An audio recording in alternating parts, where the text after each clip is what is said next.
Semi لالکا اپنے YouTube channel سے آپ سے مخاطب ہے۔ اس وقت ہمارے اسٹوڈیو میں ایک معروف شخصیت تشریف فرما ہے۔ ان کا نام ہے صفدر حمدانی۔ صفدر حمدانی کو یہ اعزاز حاصل ہے کہ یہ مصطفیٰ علی حمدانی صاحب کے برخودار ہیں۔ مصطفیٰ علی حمدانی صاحب نے پاکستان بننے کا اعلان 14 اگست 1947 کو ریڈیو پاکستان لاہور سے کیا، جو ایک تاریخ ساز لمحہ تھا۔ صفدر حمدانی کا ایک اور حوالہ بھی ہے۔ محترمہ مہپارہ ریڈیو اور پاکستان ٹیلی ویژن کی معروف براڈ کاسٹر ہیں۔ صفدر حمدانی خود ریڈیو پاکستان لاہور کے آفیسر رہے۔ وہ مستند شاعر ہیں اور صحافی ہیں، اور ان کا عالمی اخبار جو ہے آن لائن ہے، وہ انٹرنیٹ پر دیکھا اور پڑھا جا سکتا ہے۔ تو آئیے صفدر حمدانی صاحب سے ملاقات کرتے ہیں اور ان سے کچھ سوالات کرتے ہیں۔ جی صفدر صاحب، سب سے پہلے تو یہ بتائیے کہ شاعر کس طرح بنتا ہے، یا وہ پیدائشی شاعر ہوتا ہے؟ کیونکہ اگر اردو زبان کے حوالے سے دیکھا جائے تو جو پروفیسر ہیں وہ یا جنہوں نے پی ایچ ڈی بھی کی ہوئی ہے، وہ ایک اچھا استاد تو بن سکتے ہیں مگر وہ ایک شاعر نہیں ہوتے، تو اس کی ذرا وضاحت کیجیے گا۔ سیوی آغاز کلام میں سب سے پہلے تو آپ کا شکریہ ادا کروں، اپنے دوست عزیز خالد اصغر کا شکریہ ادا کروں۔ آپ نے مجھے مدعو کیا اپنے اسٹوڈیو میں، اس کے لیے بھی دعا گو ہوں کہ آپ کا چینل ترقی کرے اور لوگ کوئی فکری ذہنی نشو و نما کی چیز بھی سنیں ان چیزوں کے علاوہ۔ آپ کا سوال بہت بنیادی سوال ہے۔ دیکھیے، میرا اپنا ذاتی نظریہ یہ ہے کہ پروردگار عالم کے 99 جو نام ہیں وہ بنیادی طور پہ پروردگار کے سارے اوصاف ہیں۔ ان میں سے ایک وصف ایسا ہے جو کلیتاً صرف پروردگار کا ہے، باقی چیزیں اس نے سب کو دی ہوئی ہیں، اور وہ ہے کریٹیوٹی، تخلیق کرنا۔ اسی لیے وہ خالق ہے۔ تو وہ اپنے بہت منتخب لوگوں کو کریٹیوٹی کا وصف دیتا ہے۔ اس میں مصوری ہے، مجسمہ سازی ہے، شعر ہے، بہت سی چیزیں۔ خود میرا اپنا تجربہ بھی یہی ہے اور میری فکر بھی یہی کہتی ہے، جو میرا فلسفہ شعر ہے اس کے مطابق، کہ پوری کائنات میں جہاں جہاں بولنے سننے والی اسپیشیز موجود ہیں، ایک ملت، ایک دین، ایک مذہب ایسا نہیں ہے جس میں پروردگار نے کوئی کمی کی ہو۔ ہر آدمی شعر کہہ سکتا، ہر آدمی۔ وضوح کے ساتھ یہ بات آپ کو کہہ رہا ہوں۔ ہوتا کیا ہے، آپ کے اندر جتنی آپ کی خوبیاں ہیں یا ہنر ہیں آپ کے، وہ اللہ کے دیے ہوئے تو موجود ہیں۔ آدمی جب پیدا ہوتا ہے تو اس کا ماحول اس پہ غالب آ جاتا ہے۔ ایک آدمی معاشی فکر میں مبتلا ہو جاتا ہے، اس کے اور بہت سے مسائل پیدا ہوتے ہیں، تو اس سے یہ جو اس کی تخلیقی یا اس کے باقی ہنر ہیں وہ وقتی طور پر دب جاتے ہیں۔ شعر کہنا شاعری نہیں ہے۔ صحیح۔ ہمارے اسی لاہور کے اندر ایک پوری امت گزری ہے شاعروں کی، جنہیں امی شاعر کہا جاتا تھا۔ جیسے ان میں بہت بڑے شاعر تھے استاد دامن صاحب، انہیں لکھنا پڑھنا نہیں آتا تھا۔ یہ امی شاعر موتی دروازے کے باغ میں باقاعدہ ہر ہفتے مشاعرہ کیا کرتے تھے، لیکن اللہ نے انہیں اگر لکھنا پڑھنا ان کو نہیں آتا تھا تو ایک الگ وصف دیا ہوا تھا، وہ تھا حافظہ۔ میرے جیسے آدمی کو جس نے 2500 ہزار غزلیں کہی ہوئی ہیں، اسے 2-4 شعر اپنے یاد نہیں ہوتے۔ ان لوگوں کو اپنی ہمارے حساب سے 2-2 4-4 صفحے کی لکھی ہوئی نظمیں غزلیں اپنی یاد ہوتی تھیں۔ تو کہنے کی بات یہ ہے کہ بنیادی طور پر پروردگار کی دی ہوئی نعمتوں کے حوالے سے ہر آدمی شاعر ہوتا ہے اور ہو سکتا ہے، لیکن اسے وہ موقع میسر نہیں آتا، وہ ماحول نہیں ملتا، وہ وسائل نہیں ہوتے اس کے کہ وہ شعر کہہ سکے یا شاعر بن جائے۔ جیسے میں نے پہلے کہا، دیکھیے شاعری زندگی کے بارے میں ایک رویہ ہے، شاعری شعر کہنا نہیں ہے، قافیہ ردیف نہیں ہے۔ صحیح. لیکن میں نے اس کا بنیادی ماخذ جو ہے وہ آپ کی خدمت میں پیش کیا ہے کہ ہر آدمی شاعر یعنی ہوتا ہے. تخلیق جو ہے وہ ہر انسان کے جی اندر بالکل اس کا مادہ موجود ہے. بالکل بالکل ایسے. تو اگر کہیں یہ کھو جائے وقت کے ساتھ، مطلب جیسے معاشی فکروں میں یا کچھ اور طرح سے، تو پھر کس طرح سے اگر کوئی چاہے تو کوئی طالب علم ہے یا کوئی سیکھنا چاہتا ہے ہوتا ہے کیا وہ کرے؟ ایسی بھی مثالیں موجود ہیں کہ ایک آدمی نے اوائل عمری میں لکھنا شروع کیا، پھر اس کے حالات کچھ ایسے ہوئے وہ گم ہو گیا، پتہ چلا کہ 60-65 برس کے ساتھ بعد پھر اس نے لکھنا شروع کیا. میرے ایک دوست ہیں، میں نام لے لیتا ہوں، ان کا کوئی برائی نہیں ہے اس میں. ہمیں جب تک اپنے لوگوں کی بات نہیں کرنی چاہیے تو دوسرا تو کرے گا نہیں ان کے بارے میں. خالد میرے دوست ہیں بہت پرانے. دیکھیے موسیقی سے ان کا بہت گہرا تعلق رہا، لیکن میں اس زمانے میں بھی کبھی کہتا تھا اور میری بات کوئی نہیں سنتا تھا، میں کہتا تھا کہ خالد بنیادی طور پر شاعر ہے. وہ بندہ موسیقی کا ہو ہی نہیں سکتا جسے شاعری نہ آتی. شاعری سے شکل رکھنا اور بات ہے. صحیح. مجھے پتا ہے آپ ضرور کسی نہ کسی مرحلے پہ مجھ سے اس غزل کا پوچھیں گی. میرا بھی اعزاز اور خالد اصغر کا بھی ہے. ہر طرف اس کا چرچا. اس غزل کا پس منظر بہت کم لوگوں کو موجود ہے، پتہ ہے. خالد نے یہ غزل آلریڈی خالد احمد صاحب سے لکھوائی تھی. ہمارے بڑے اچھے شاعر تھے، بھتیجے تھے احمد ندیم قاسمی صاحب کے، اور بھائی تھے ختیجہ مسرور اور حاجرہ مسرور کے. اس غزل کا مطلب تھا کہ اس طرح پھوٹ کے رویا کوئی، ہم غریبوں کا نہیں گویا کوئی. اب کسی موسیقی کے آدمی کی لفظوں کے چناؤ کا معراج دیکھیں. غزل کی بخشی وزیر صاحب نے دھن بنا لی، مجھے علم بھی نہیں اس بات کا، میں اپنے کمرے میں کام کرتا تھا. خالد صاحب کو دوسرے مصرے میں یہ لفظ گویا پسند نہیں آیا. صحیح. اور یہ گویا پنجابی کے گوبر کے قریب قریب کی وجہ سے پسند نہیں آیا. انہوں نے فوراً یہ طے کیا کہ نہیں یہ غزل ہم نہیں کریں گے. مجھے کہنے لگے چل جا اسٹوڈیو میں چلتے ہیں. میں نے کہا خیر ہے. کہنے لگے یہ دھن بنی ہوئی ہے، اس دھن پہ لکھو. میں نے کہا 15 یا 20 منٹ میں ہم نے وہ غزل لکھی. اچھا دھن پہلے سے بنی ہوئی تھی وہ، کیونکہ اس غزل کے لیے بنی. صحیح صحیح. تو ہم نے اس دھن کے اوپر جیسے میٹر پہ لکھنا کہتے ہیں ہم اپنے انداز میں، تو وہ غزل آلریڈی تیار تھی. ماشاءاللہ خالد نے جتنی گائیکی کی ہے اس میں اس غزل کو بہت مشہوری ملی. اور پھر آپ نے کتنی دیر میں وہ آپ میرا خیال ہے 15-20 منٹ 15-20 منٹ میں ستایا بہت اس نے اس غزل کے لیے. وہ ایک شاہکار ہے اور آپ نے وہ 15-20 منٹ میں. ایسا ہوتا ہے، ایسی بہت سی چیزیں ہیں جو آپ نے ایک گو میں لکھی ہوتی ہیں. اور میرے کئی اشعار ایسے ہیں جو 50 برس سے لکھے ہوئے ہیں، وہی پڑھے ہیں. میں چونکہ زبردستی منجی پیڑھی ٹھوکنے کا قائل نہیں ہوں. آپ جب لکھ سکتے ہیں شعر کو تو لکھیے، نہیں دیکھیے وہ جو تخلیق کی میں بات کرتا ہوں نا، اس کی بہت اچھی قریبی مثال ماں کے جسم سے بچے کا الگ ہونا ہے.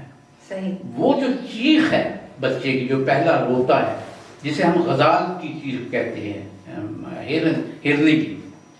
یہ غزل کے جتنے معنی ہیں ان میں سے ایک معنی یہ بھی ہے غزال کی چیخ. تو یہ دراصل شاعر کے اندر وہ چیخ ہوتی ہے. تو شاعری میں اگر آپ کا عہد سانس نہیں لیتا تو وہ شاعری نہیں ہے. دیکھیے اس میں ایک اور بات آپ کی خدمت میں عرض کروں.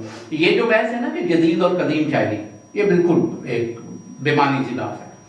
جس عہد میں جو چیز آپ تخلیق کر رہے ہوتے ہیں وہ اس عہد کی جدید چیز ہوتی ہے. تاریخ میں ایک تاریخ دان جتنے ہیں، ہسٹورین، ان کے ہاں جتنے اوزار ہیں یہ جاننے کے کہ 1865 میں جب غزل ہوا تھا تو اس وقت کی شہر کی صورتحال کیا تھی. اس میں غالب کی شاعری ایک بہت بڑا ہتھیار ہے ہسٹورینز کے لیے. اس عہد کے ادب کو دیکھا جاتا ہے. بالکل صحیح. کہ اس عہد کی کس طرح سے ڈپکشن کی گئی ہے شعروں کے اندر. تو اگر آج کا شاعر یہ سمجھتا ہے، بڑے نام والا شاعر، میرے جیسا چھوٹا آدمی نہیں، اگر وہ یہ سمجھتا ہے کہ وہ ان حالات میں جب آدمی آٹے کے لیے سر سے، روٹی کے لیے سر سے، اور وہ اپنا گلو بلبل کرتا رہے گا تو لوگ اسے یاد رہیں گے، ایسا نہیں ہوتا. وقت بڑی ظالم چیز ہے. وقت اپنا فیصلہ خود کیا کرتا ہے. میری اب عمر 70 برس کے قریب ہے. 55 برس سے میری قلم سے محبت چل رہی ہے. اس کے علاوہ بہت سی محبتیں کی ہیں، مگر یہ محبت جو ہے یہ بڑی قائم و دائم ہے. میں آپ کو ایمانداری سے کہتا ہوں، شاید شعروں کے اعتبار سے میرے شعر بہت زیادہ لوگوں کو یاد ہوں. ہمارے یہاں ایک بہت بڑا نام ہے اردو کا، انہیں میرے ایسے شعر بھی یاد ہیں جو خود مجھے یاد نہیں ہیں. تو یہ دراصل آپ کی شاعری، جیسے میں نے پہلے کہا، اگر وہ عہد اس شعر میں سانس نہیں لے رہا تو پھر کافی غلطی. کہ ہم نے دیکھا ہے یہ انفیکٹ کوئی بھی جب کوئی واقعہ کوئی بھی ایسے حالات ہوں تو اگلے دن بلکہ اسی دن آپ کا اس موضوع پہ کوئی نہ کوئی ہمیں غزل نظم جو ہے بڑی فطری سی بات ہے. اتنی تیزی سے جتنے آپ لکھتے ہیں اور اس پہ آپ کا ایک ریاکشن. اچھا، آپ کے دوسرے سوال کا میں اس سے جلدی جواب دوں. یہ جو ہے نا کہ وہ پروفیسر استاد تو ہو سکتا ہے کہ شاعر ہو سکتا ہے، ہو بھی سکتا ہے، لیکن زیادہ تر یہ ہے کہ نہیں ہو سکتا. استاد ہونا اور بات ہے اور شاعر ہونا بالکل ایک الگ بات ہے. اب ضمناً یہ عرض کر دوں کہ ہمارے ہاں شاعری میں شاعروں کو استاد بننے کی بڑی بیماری ہے جی، سیکھنے کی بیماری نہیں ہے. صحیح. یہ سب سے بڑا نقصان ہوا عہد جدید. ایک صاحب ہے ان کی 78 کتابیں، ایک صاحب ہے نام نہیں لے رہا، ایک صاحب ہے ان کی 72 کتابیں ہیں. آپ کی اتنی اس کتاب کے اندر کیا ہے یہ مسئلہ. ایک کتاب ابھی حال ہی میں شائع ہوئی، مجھے پبلشر نے بھیجی لندن میں. اس کے ایک صفحے پہ 3 یا 4 شعروں کی غزل ہے، ایک صفحہ خالی ہے. ایک صفحے پہ اسی طرح ایک چھوٹی سی نظم ہے، ایک صفحہ خالی ہے. میں نے سمجھا پبلشر کیونکہ ایسے کام کرتے رہتے ہیں، غلطی ہو گئی، یہ بھی جہالت کا ایک سفر ہے. جی. تو بہت سے پبلشر تو پبلشنگ کرتے کرتے شاعر بن گئے ہوئے ہیں، ان میں کچھ بڑے نام بھی ہیں. پتھر کھانے کا عادی آدمی ہوں. ہوتا یہ ہے، میں نے ان صاحب سے پوچھا یہ کہیں غلطی تو نہیں ہو گئی؟ اس نے کہا نہیں جی، وہ شاعر صاحب نے کہا کہ ایک صفحہ خالی اس لیے رکھیے کہ جن کو میرے شعر پسند آئیں گے وہ اس خالی صفحے پہ میرے شعر لکھ لیں. میں نے کہا انشاءاللہ ان کا یہ صفحہ تو خالی ہی رہے گا. جیسا صحیح. میں نے آپ سے اس سے پہلے ریکارڈنگ سے پہلے جو گفتگو ہو رہی تھی تو اس میں یہی بتا رہا تھا کہ دیکھیے یہ اب منڈی کی سائنس آ گئی ہے، مارکیٹ کی سائنس ہے. جو چیز منڈی میں بکتی ہے وہی آپ پروڈیوس کریں گے نا. منڈی میں اس وقت فکر نہیں بک رہی، یہ المیہ ہے اس وقت معاشرے. منڈی میں اس وقت تلفظ نہیں بکتا، منڈی میں اس وقت شعور نہیں بک رہا. بھنڈی بک رہی ہے تو بھنڈی بیچی جائے گی نا، ورنہ آپ بھوکے مریں گے. تو وہ شاعری جو مزاحمت کی شاعری ہے، وہ شاعری جو فکر کی شاعری ہے، وہ شاعری جو فقط قافیہ ردیف نہیں ہے، میں نہیں سمجھتا کہ اس کا کوئی ٹھکانہ ہے یہاں پہ. اس کی وجہ کیا ہے؟ یہ جو اتنا قحط ہی پڑ گیا ہے ایسا کہ ایسے لوگ جو ہیں، آپ جیسے لوگ جو بہت کم رہ گئے ہیں، باقی سب لوگ جو ہے وہی مارکیٹ کی چیزیں ہے. تو بات بڑی لمبی، لیکن بالکل ایک فکرے میں یہ کہوں کہ یہ قحط جو ہے یہ شعبوں میں نہیں آیا کرتا، من حیث المجموع امتوں پہ آتا ہے. پھر وہ امتوں سے نیچے سفر کرتا ہوا معاشروں پہ آتا ہے، معاشروں میں سے افراد میں آتا ہے. اس کا سفر الٹا ہے، افراد سے امت میں نہیں آتا، امت سے فرد میں آتا ہے، اور پھر یہ باقی سب شعبوں کو آہستہ آہستہ آہستہ آہستہ متاثر کرتا ہے. آپ اپنے ہاں سارے شعبے دیکھیے، ساتکین کے بعد آپ کو کوئی بڑا مصور نظر نہیں آئے گا، کوئی کیلیگرافی کرنے والا نظر نہیں آئے گا. سید محمد تقی صاحب کے بعد کوئی بڑا فلاسفر آپ کو نظر نہیں آئے گا. اسی طرح سے یہ جو بہت بڑے بابائے شعبہ چیزیں ہیں نا، فلسفہ ہے، شعر ہے، تاریخ ہے، نجوم ہے.